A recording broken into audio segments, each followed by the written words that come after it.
It's the ESPN Yes podcast with Marissa and Tamieka. Look, I'd rather be a gambler than a weedhead. I walked in, sat down, had to leave, and violently vomited. I'm not going down that hole. I'm not. Don't even try me. Not today, Satan. Not today. I value my friendship. You're the cream, and the coffee is life. You bring cream to my life. Ooh, I'm not sure. Once a week for an hour. Why, like, listening to that thing, why were you laughing? Why were you like, I'm not sure? Oh, because remember we kept going, you're the cream. Wait, huh? Like, I just... You're thinking like nasty or something? Mm-hmm. Oh, okay. See, I was just thinking, like, cream is good with sugar, with coffee. Yeah, you're the cream to my life. You're a nasty girl. All you nasty girls. Anyway, sorry to people out there, like, my hair just keeps cutting off and touched the wrong side. It's like, whatever, it is what it is. I love your hair. I'm going to be playing around my hair like the whole show. I'm so vain. I thought this show was about me. Oh. All right, so today's topic is entitled Saying the Quiet Parts Out Loud. I kind of wanted, for those that don't know, that like, bird is ridiculous. The what? Those birds are ridiculous right now. They're really loud? Yeah. I guess everybody can see that I'm like outside. No, well, they can't see it. They can hear it. I mean, can hear that I'm outside. Mm-hmm. They're gonna just have to deal with it today. Is it distracting? Can you not hear me? No, I can hear you. Can you hear me fine, or you hear me okay? Oh no, I hear you fine. I also hear them birds. Well, I can't do nothing about the birds. I mean, they deserve to live too in this world. But anyway, so I'm gonna there's a, what do you call it?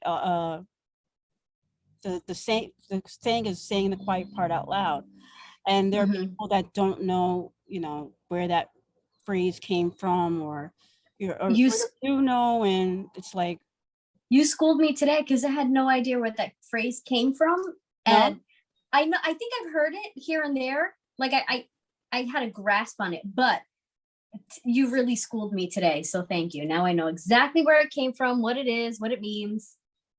That's good to know. I'm going to share my screen, which has like the origin and definition of it. So the quiet part loud, also known as the quiet part out loud, is a slang expression used to describe a person who unintentionally announces the subtext of a public statement. The earliest known usage of the phrase comes from a 1995 episode of The Simpsons. On the March 5th, 1995 episode, A Star is Burns aired in the United States. In the episode, the character Krusty the Clown joins the jury of a local film festival. When asked why he's voting for the film by the villainous tycoon, Mr. Burns, he says, "Let's just say it moved me to a bigger house." Oops, I said the loud part quiet and the quiet part loud. The joke implies that he did not mean to announce that Mr. Burns bribed him for his vote. I'm going to share the actual clip of that. It's 10 seconds. How can you vote for Burns's movie? Let's just say it moved me to a bigger house. Oops, I said the quiet part loud and the loud part quiet. Oh, dear. So, Marissa, have you ever done that yourself? Let me just say that lately that reference has taken on more of a racial epithet, like not epithet, a racial overtones, because it kind of implies that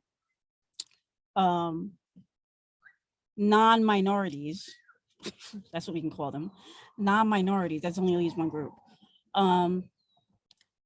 always say things how they're really feeling, like, intentionally or unintentionally, I don't know, but they say what we always suspect when they get caught saying it out loud, and then it comes with an apology, because we always suspect that they feel a certain way about certain things.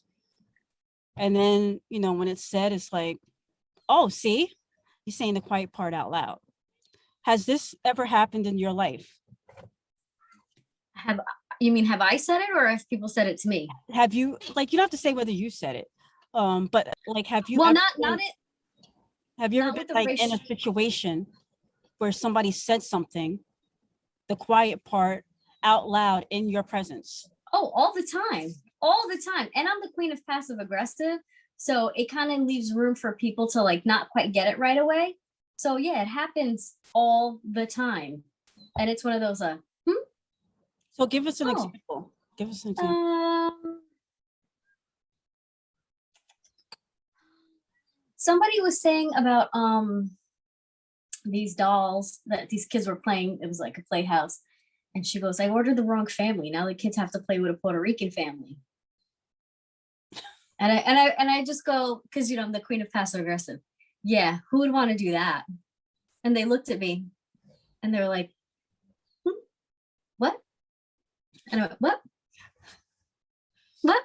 So it was one of those situations. Or it could be, I'm trying to think. But I think a lot of times with the quiet part out loud, it's like they don't say it to you.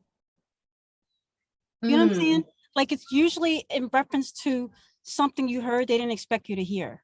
Oh no, they weren't talking to me. Oh, see, you didn't say that. Oh yeah, no. I thought you were having a conversation. I wasn't having a conversation. I happened to be standing there. They knew I was there, but they were talking to each other. And I whipped around with the whole like, yeah, who wants to do that? Right. And it was a huh?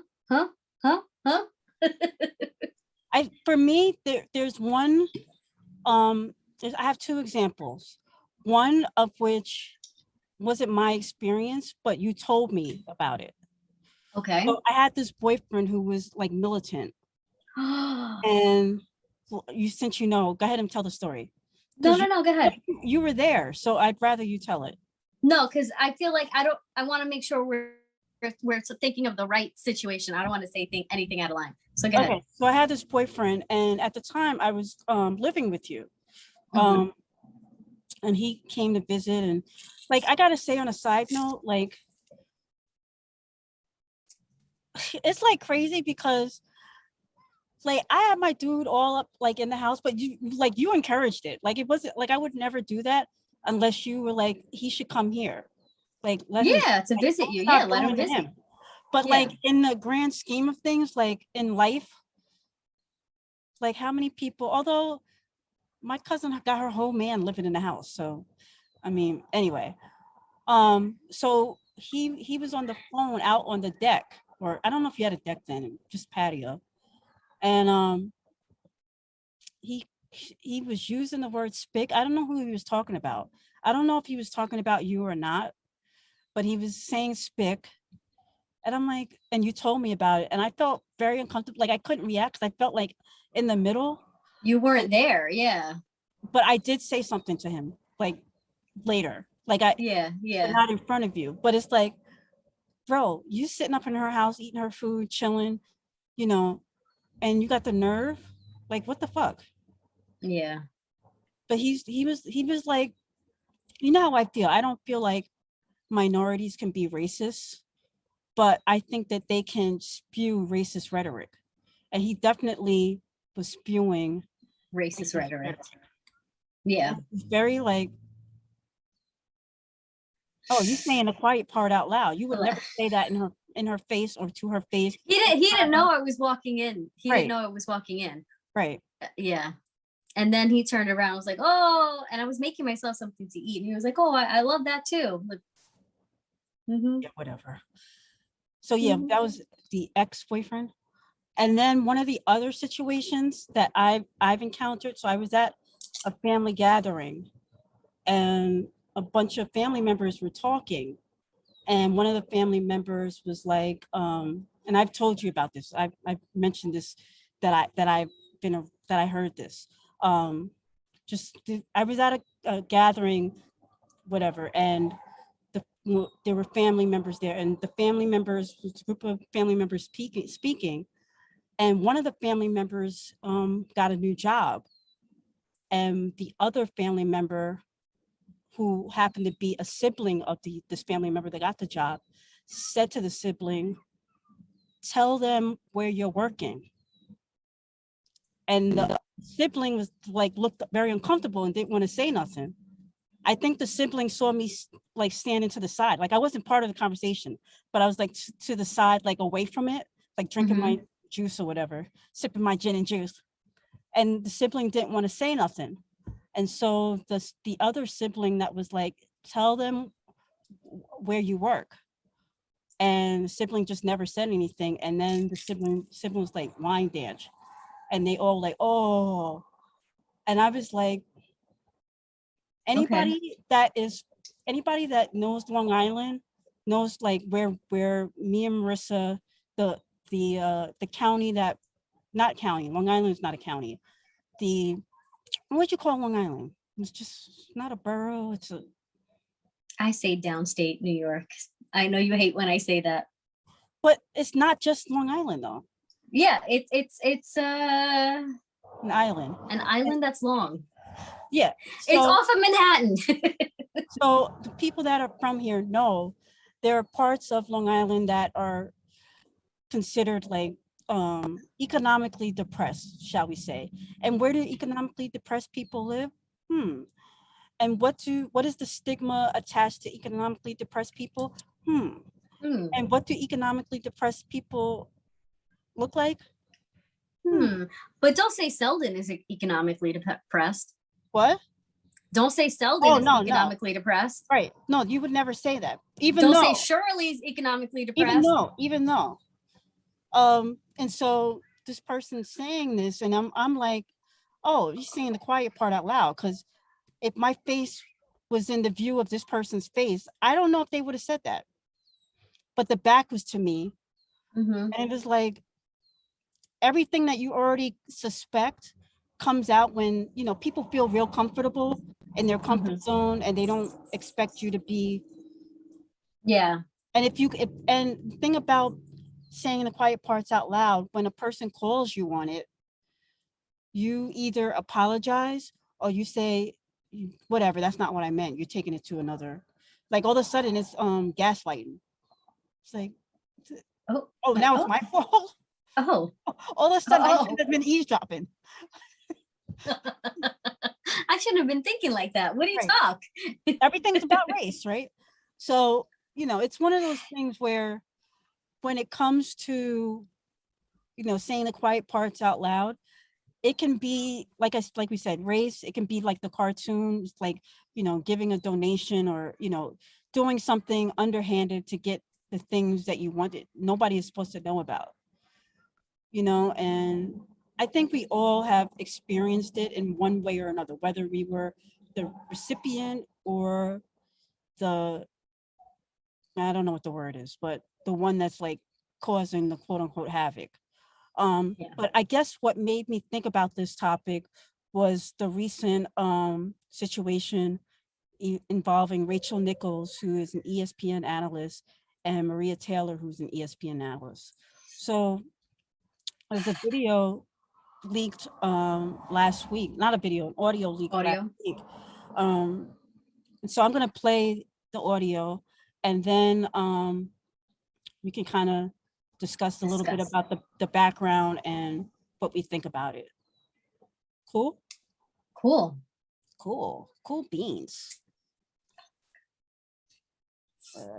Wait a second. Nope, can't do that. I'm sharing the wrong thing. How do you stop share? Am I sharing this? No. Okay, it's sharing on my end, but not your end. So, un momento, por favor.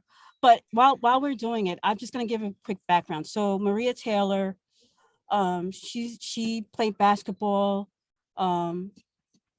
She is an analyst on ESPN, mainly does the basketball roundtable for the national games that show up on ESPN and on ABC Network, which also has the NBA finals, which are current right now.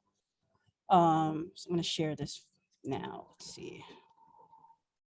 Got it, sharing. Okay. They said to me, hey, instead of posting the NBA finals, like, what did you do yours instead and reported off the NBA finals? Because guess what that would do like for?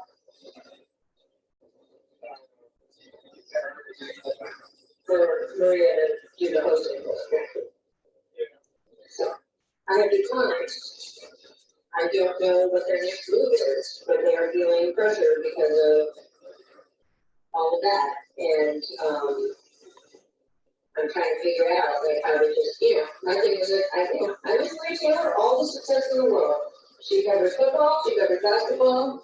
If you need to give her more things to do because you're feeling pressure about your crappy one-time record anniversary, which by the way, I myself know personally for the female side of it, go for it.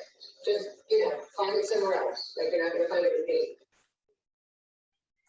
So for those that may have a little bit of trouble hearing, Rachel Nichols she got caught on audio. I don't know who recorded it, but she got caught complaining about Maria Taylor being selected to be the analyst for the NBA finals last year when they were in the bubble.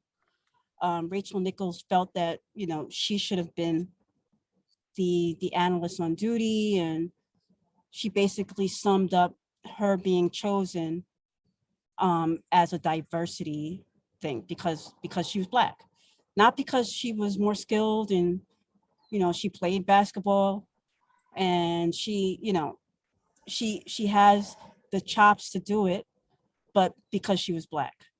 And so obviously she came out, as they always do, and she apologized and for about 10 seconds. And the show that she apologized on, she has 2 other co-hosts that were on the show with her. And people are making a big deal about how they spoke longer than she did, making apologies for her. You know what I mean? Defending her. And it was like,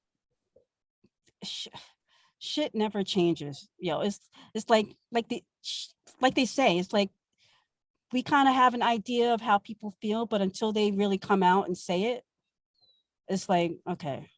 Well, True. so here's my only problem with, so she doesn't want to give somebody else credit that they might be a better fit for a job. And I'm going to say, I'm going to play not devil's advocate, but I'm going to give, the range of emotions listening to this audio and kind of looking this up because I'm not a sports person, so I don't know these people. So it's very hard to say to see opportunity go to someone else because you're like, well, I'm a sports analyst. Why wouldn't that come to me first? Blah, blah, blah. So it's very hard to see that somebody else is a better fit than you are for a job. I understand that in entertainment, things are very fleeting. We only have so much time to make a name and be successful. I get it. But at the same time, it does cause a bit more outrage because to whittle down that someone is chosen for a job just because of their race or because it's a diversity hire, which is, I hate that phrase because it just makes it so that it's just a diversity hire and nothing else. It has nothing else to do with the work that she's done, the work that she's going to do, the work that she's putting in to get to where she needs to go. And and as another female or I assume she identifies as a female in a male dominated industry, I would imagine you'd want to maybe help each other. The only example I have is Octavia Spencer. She made, and I forget the actress that she's talking about, how when I remember, I don't remember her name either, but Red, yes. So it was she made a point to say where when you have an ally, it's one of those, like, they did a favored nations deal where, I'm gonna put my money where my mouth is. We're both gonna get the best deal for the movie that we're making. So I would imagine Jessica Chastain, yes, which made me like her, because before that I was like to Jessica Chastain, but now I like her. But the thing that kills me is, like, we have enough people pulling us down. Let's not be the ones to do that for each other either. I understand that you're upset and you're in your feelings and you let your ego get the best of you. And here we are. I don't know. You're a woman in a male dominated industry. good luck recovering from this. I really do wish you luck. But Well, had here's you the not, thing that you no, I want you to finish. Had you not, you know, what? had you not let your ego and that little mustard seed of, you know what I'm talking about, really get the best of you, you probably could have gone further. You could have had a show with someone that probably the two of you dynamically could have made something a whole She lot has better. her own show on top, like, but here's the thing. You might, I mean, the last name Nichols is it's not like a unique last name, but to break down who Rachel Nichols is, she is the daughter-in-law of Diane Sawyer. So Diane Sawyer's husband, Mike Nichols. that's his daughter-in-law. So you're gonna tell me, even with Diane Sawyer and your dad, you really got the nerve to have an ego like that and really pull somebody else down? You got some damn nerve. And then you got some damn nerve. That makes me even angrier. Diane Sawyer and Mike Nichols, no. And then, so here's the thing. A lot of people, well, I shouldn't say a lot of people. I've seen people speculate the timing of the audio. Here's the thing. Maria Taylor, back in 2019, prior to the pandemic, she trying to negotiate her contract, and they offered her $5 million, and she turned it down. She said she wanted Stephen A. Smith money. She wanted like $8 million, and they were like, no. Then the pandemic hit, and her contract, the NBA finals, she's working the NBA finals now. If the NBA finals goes the full distance, I believe the last day would be July 22nd, and her contract ends July 20th. ESPN came back this week and offered her $3 million. excuse me? So it's just like, Wait a minute. yeah. The math don't, I'm no mathematician, Something don't add up. but it don't add up. Some And trickery going on. one thing about the story too, like I said, this happened right before during the NBA bubble last year, during the pandemic. This all came to light in a way too, because a woman, a Black digital video producer named Kayla Johnson, she took the video to HR and she gave it to Maria Taylor, and she was suspended for 2 weeks without pay for doing so. Wait a minute. Yeah, but Rachel Nichols, nothing. Wait a minute. It's a whole lot of shit, homie. They're saying the quiet part out loud. Out loud. But quietly. Way out loud. But quietly. But it's way out loud. Ooh. So you can see there's a lot of like layers. Like it's just a hot mess. Oh. A hot mess. I don't know. It's one of those things where you're just like, what the hell? You know, what is going on here? Like, I think all of the parameters of this story is like the same old shit. Will things ever change? The more things change, the more they stay the same. Who's really your ally? Do people smile on your face all the time want to take your place? Those backstabbers. Shout out to the OJs. You know, like, I'm gonna play that song later. They smile in your face all the time, want to take your place. Those backstabbers. Do you know we've been playing the Doobie Brothers in my house lately? Why?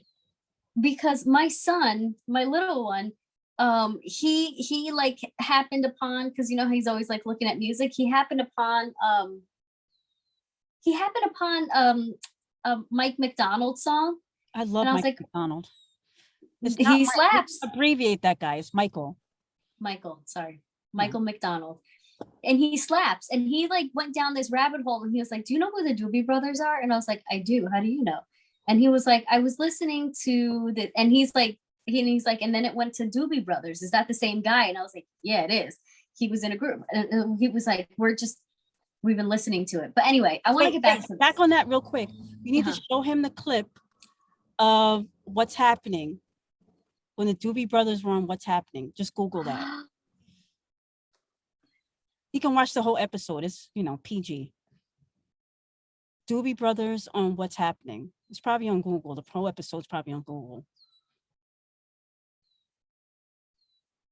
On What's Happening. Look at that. Found it? Okay, yeah. Yeah. Show him that video.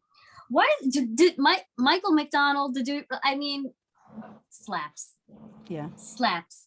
But okay, hold on. Let's get back to this saying the quiet parts out loud. Now who leaked? Do we know who exactly leaked this audio? It could have been anybody. That's what I'm saying. Like, I don't know if Maria Taylor did it because her and her people did it because her contract was like, why a whole year later? Did HR do it? Did this girl Kayla do it? Like, I don't know. But why would there's somebody sitting in his office pissed the shit? Like, you know what? Ain't gonna do my. Say it again. I think I have the Wi-Fi went out for a second. What'd you say? Your pause. I hope it's not my Wi-Fi. Yeah. Is it my Wi-Fi?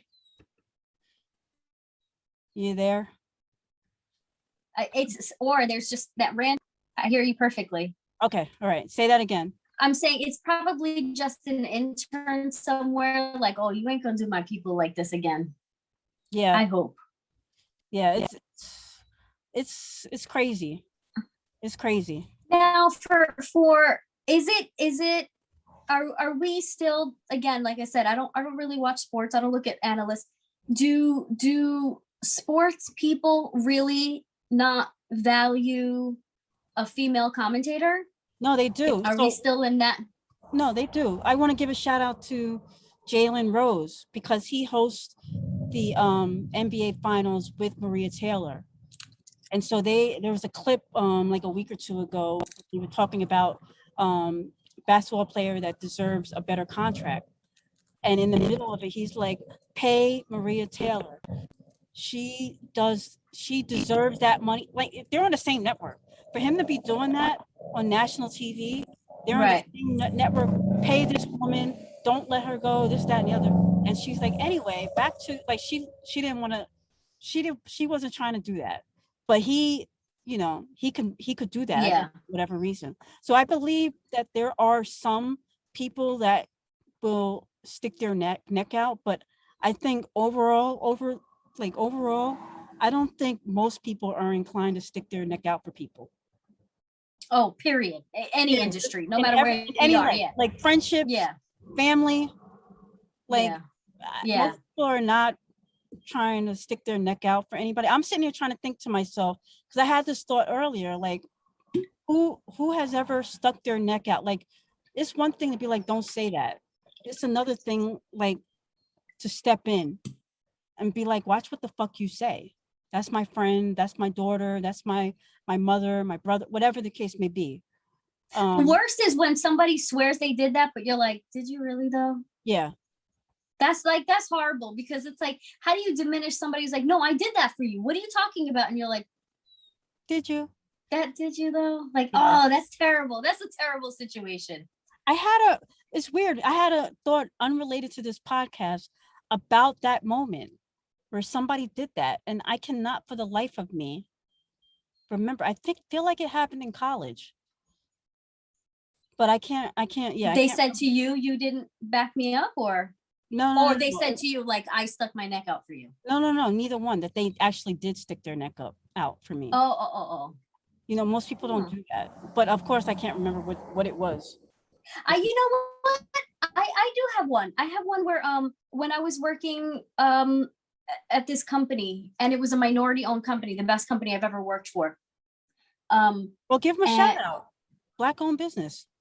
But let me say my story before So there's a direct supervisor and then the big honcho, and me and the direct supervisor, we were the head honcho always went to trade shows with us, but this is like, finally, he was like, I got to do this stuff. You guys do the trade shows. And we went, and there was an issue at this show that we never got our product. We got nothing. Like, I had whatever I had with me in my bag. Like, I had a few brochures, my business card, and that's it. And he turned to me. I was supposed to be there for, it was either 2 days or 3 days. And he was like, listen, see if you can get on a flight right now. And I was like, well, it's leaving in like an hour and a half. He's like, go home. We have no product here. We don't even have like brochures. He's like, I think I had like 50 in my bag, just because I always had 50 in my bag. He's like, go, I'll stay here. If it comes, I'll take the trade show. Don't worry about it. Just go home. I was like, really? He's like, you got kids, go home. So I jumped in the car, and as I'm like on the way to the airport, I'm calling to change my flight. And our boss was really pissed, because he was like, she should have stayed, because I was really good at networking. And he was like, she should have stayed because she could have networked. And he was like, no, I'm not, no. What is their network about? We have no product. She had the business cards, a few business cards that she had in her pocket. She gave me everything that she had. 2 of us didn't need to be here. And he was like really mad about it. And I remember the head honcho called me. He's like, well, why did you go? And I was like, I didn't think it would be an issue. He's like, but you should have stayed. And I was like, oh, you know what? I know for next time, I'm sorry. I won't do that. And then my direct boss called, and he was like, there's no apology needed. I told you to leave. I wanted you to be home with your family. And he's like, you're not getting in trouble for this, period. Right. And I just like at work for him, you know what I mean? Like, for somebody to be like, you're not getting in trouble. I told you to go. It is what it is. But it was the best company I've ever worked for to this day. Well, why don't you want to tell the name of it?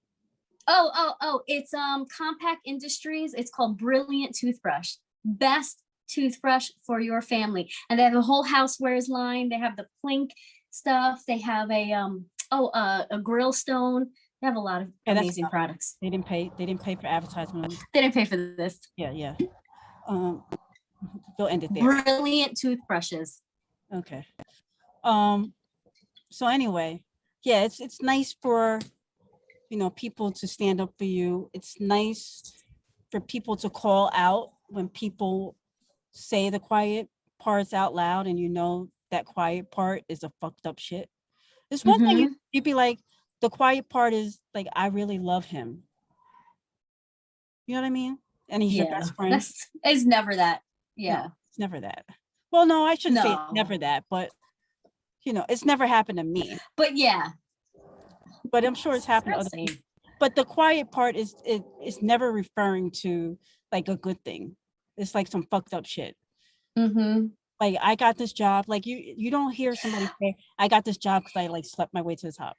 The best is like, we used to work for this one company, and whenever it was like a Spanish doctor, Hispanic doctor, or Black doctor, it was all of a sudden they look at us and they're like, yeah, you should go talk to them. Yeah. I'm like, really? It's crazy. I'm the best fit for this? They're like, yeah, you should go talk to them. Oh, look, they're in blah, blah, blah neighborhoods. Yeah, you should go there. Like, Yep. you One of the them. things, Why don't you go there? one of the things that is for this particular topic that is making it even more relevant and noticing more people is the debate over the critical race theory. Like, the amount of people that are like so against, when they don't even teach this, they teach it in law school. So Like, oh my gosh, I was just What? about to say, I heard the most incredible NPR interview last week about critical race theory and what it actually is, and what these like soundbite and clips that you see from certain, I'm not going to say political affiliations, but certain people in America that believe what critical race theory is. They're not teaching critical race theory in the K through 12 setting. It could have been a conversation that perhaps snowballed within students within a certain, but they're not teaching critical race theory in K through 12 schools, guaranteed. It is something that's taught in higher education and law school. we both went to college. Did you get it taught in college? No, and I wish, you know what? I'm actually going to research a critical race theory course, because I when in education you do a lot of human development and things like that. And what's so great about this human development of critical race is it's really kind of giving you a wonderful overview. And this is what this NPR article was, interview was talking about. It was she was talking, it was a Black professor. What is her name? It was fantastic. And what she was saying was like, the example she gave was, okay, let's look at Austin, Texas, which is, named after Austin Smith. And what they kind of looked at was, okay, let's look at the demographic makeup of Austin, Texas, and why it looks the way it looks, right? The border of Mexico has been shifted a few times, but people haven't left, right? Deal makers that they've made, and how important industry was, because, and how it couldn't have progressed without slavery. So, and it was deals made by certain plantation owners that they, about bringing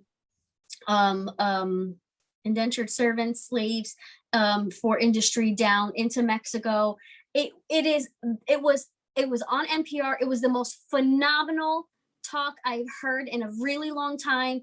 This professor is phenomenal. I wish I could sit in her class, and I'm definitely looking into it. But K through 12 setting and these sound bites that you see that they're trying to make political, and looking at the Board of Education. And listen, your Board of Education, they're not always teachers. These are elected, these are volunteer positions. You do have superintendents, you have superintendents of curriculum. Those people usually came from education and educational settings.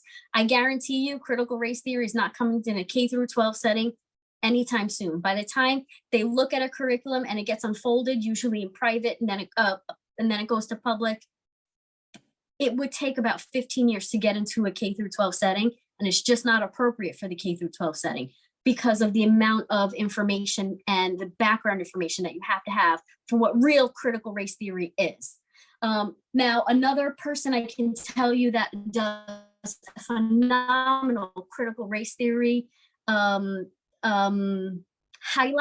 is actually John Leguizamo. So he does a lot of one-man shows. And part of his one-man shows are critical race theory.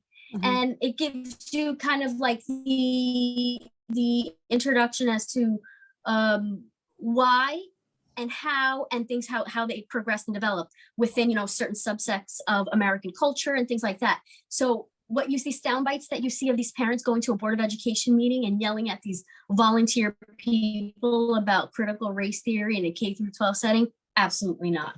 I'm sorry, I hijacked your topic. Yeah, I'm like, okay. But it's such it's cool. It's cool.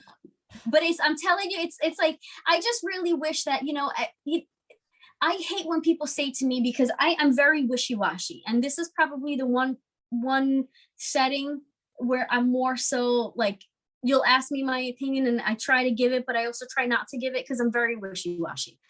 And I usually get, because I don't want to give my opinion, because most of the time I'm not here to argue. And people will say to me, well, if you did a little bit more research. Okay, as people like to take these hot button topics and run with them, especially, before an election, after an election, things like that, or taking down certain people that view this way or that way. This seems to be one of those hot button issues. And what they're actually talking about is not critical race theory. And I really wish that people would highlight it for what it really is. John Leguizamo, I even think he might have some of his shows on Netflix and on HBO Max. And it's he has really done a phenomenal job, not only presenting the information, but making it personal, because he obviously introduced, parts of his own life, or I'm sure cartoonish parts of his life. But what actual critical race theory is phenomenal. It's a topic that I go ahead. No, it's a topic that you what?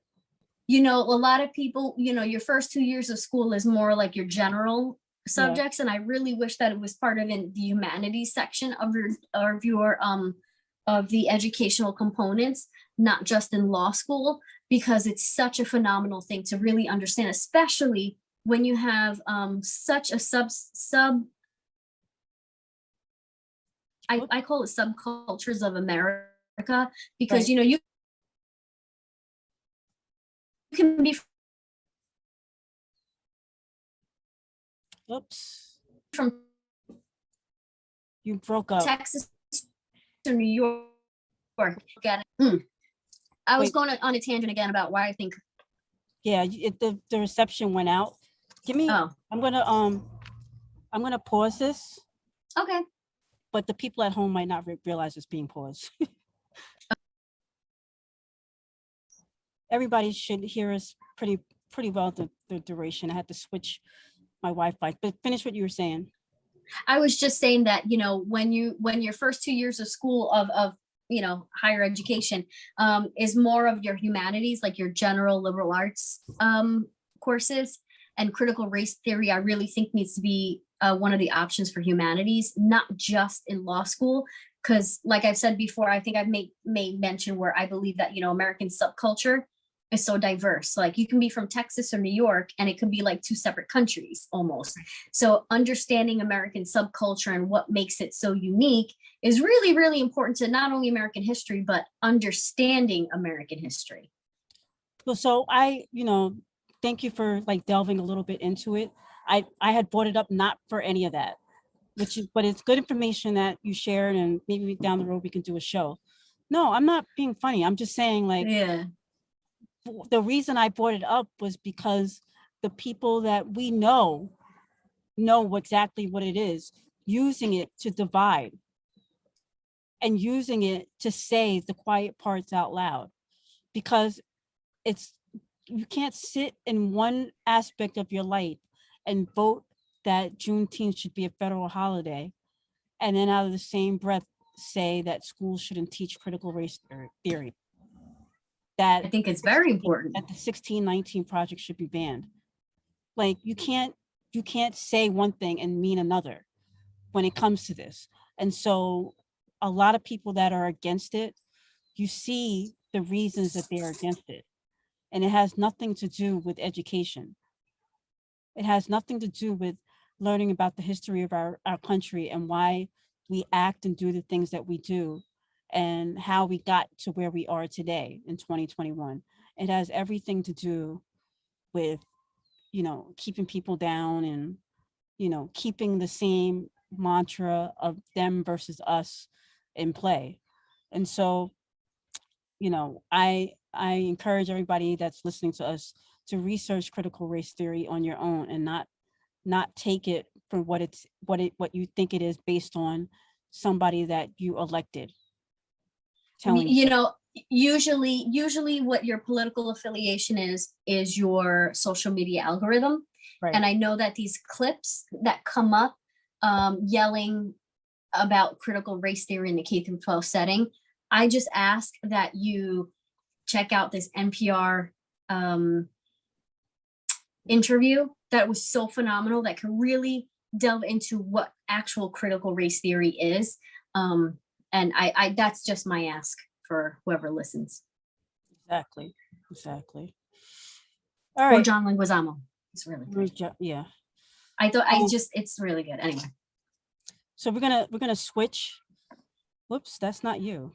I mean, it's Tamieka's thoughts today, not Marissa's. I gotta change my background. I don't know, like I had it before. And it just, has your computer ever like reset everything? It's like, where is all my stuff? And you gotta like kind of, oh girl, put it back. Yeah. Pretty annoying, pretty annoying. But it is what it is. We've dealt with worse shit, right? Dealt with worse shit. All right. It's time for Tamieka's thoughts. Yes, it is. Over the years, you may have heard me reference one of my many cousins. I have way too many to count, and so unless you know me, it's hard to differentiate between which one I may be talking about. It's crazy because there have been times where I'm talking to someone and they tell me they don't have any cousins. That response always makes me turn up my hearing aids and ask for him or her to repeat what they said. How can you not have any cousins? I think at the end of the day, you can have relationships with cousins, but it's not possible to have none. None, I mean none cousins, no cousins. Now speaking of relationships with cousins, many of mine have run the gamut from sisters to friends to cousin aunt, cousin uncle. I've had strong bonds with some of them at points and non-existent relationships with others. Some knew me when I was a kid with knee braces and never saw me again, while others have remained in my life for 47 years. Cousins are unique family members, and most of us have interesting stories to tell about our experiences with different ones. Cherish those experiences. Reach out to those cousins you miss. Tell a cousin what you mean to them. Tell them you love them. Tomorrow is not promised. I dedicate today's show and today's thoughts to my cousin Shondie, who passed away on Thursday night. I have many fond memories of her, but I suppose the most lasting impression she left on me was her smile. Rest easy, cuz. Marissa, as we go back to our other Yep, Yeah, Yes page, where in the, oh, you know what? Before I ask people where they can find us, so the last clip I put up was about Felicia Rashad. I don't know if you saw the comments. People coming for me because I call her a bitch. I didn't call her a bitch like she's a bitch. I said it like, girl, you need to stop. It was like, bitch, you need to stop. You know how like it's like part of my vernacular. I don't realize I'm saying it. They were coming at me so hard. I would have been, somebody was like, I would have been, I'm gonna pull up the thing now. It's like, we like- Wait, is this, where is it on YouTube? Where is on this? Instagram. Like, I'm happy with the people that like our show, but like, we don't have to, like, you don't have to like. This person, touched by Terry. This was almost interesting. I almost checked y'all out, but the disrespect is at an all-time high, I see. Bye, Terry. Bye, Terry. So, you know, if you don't like the way that I talk when I'm doing my thoughts or when we're just having a conversation, yes, a curse word might come out. Yes, I might say bitch. Yes, I might, you know, sound like I'm disrespectful. It's because there are times when I'm talking to my best friend and I forget we're being recorded. Like I'm just like having a conversation, like an everyday conversation. And so the quiet parts sometimes are said out loud. Marissa, where can they catch us? They can catch us at Yep Yeah Yes 18 on Instagram and Twitter, the Yep Yeah Yes podcast on Facebook. Any smart speaker, all you got to do is say, play the Yep Yeah Yes podcast. And to You're like, those bitches, oh, so those bitches that wanted to come at you on Instagram, hey bitch, what up though? what you got to say now, bitch? What up though? Well, who is it, Terry? Terry something, whatever. She's not Hey, the only, bitch. there's a few people that were like, they really Hey hate- bitch. Oh. Hey bitch. So listen, I'm mad disrespectful. Come at me, bitch. Oh, okay, goodbye. All right, y'all, you know where to catch us everywhere. Yeah, bitch. We love you. Everywhere, Thank you for watching. Thank you for listening. Before the FCC, bitch. By the way, the FCC wouldn't even come for us because you can say bitch on ABC, on regular TV. Yeah, bitch. All right, y'all. Bye now. Bye, bitch.